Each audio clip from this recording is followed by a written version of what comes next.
So in March 2014, the Chinese government unveiled its National New Type Urbanisation Plan, which is a policy covering the period 2014 to 2020. And this is important because it really shows that urbanisation has become a national priority for China in its aim to rebalance the economy towards domestic consumption and also to modernise the economy. So the government has set a new target of a 60% urban population share by 2020, and that's up from 53% in 2013. So China has actually already been urbanising, and the urban population became the majority for the first time in 2012. But the problem is that because of the strict migration rules, many of the rural migrants that have moved to the cities have not had the benefits or the access to the urban public services because they're not officially registered in the hukou registration system or the residency system. So this urbanisation drive will provide lots of opportunities, and already in China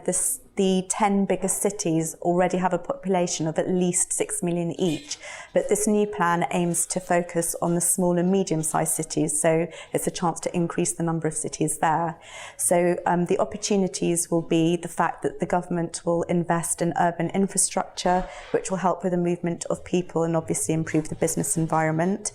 Well, they're going to try and aim for 100 million migrants to have access to urban public services by 2020, so that will increase the demand for things like healthcare and education. It will stimulate consumer markets because urban consumers tend to have higher purchasing power than rural consumers, and it will also be a boost for the construction sector because urbanisation means a rising demand for housing, and that's also good for consumer markets because it means that there'll be a growing demand for the associated household goods and services. So urbanisation is also going to present some big challenges, and in the case of China, the biggest challenge is going to be the rising pollution levels, because we know that China is already the world's biggest polluter, and the government has specifically stated that it hopes or aims for this urbanisation drive to take an environmentally friendly path, so only time will tell what impact this will have. But we at Euromonitor believe that the urbanisation drive will continue well beyond 2020,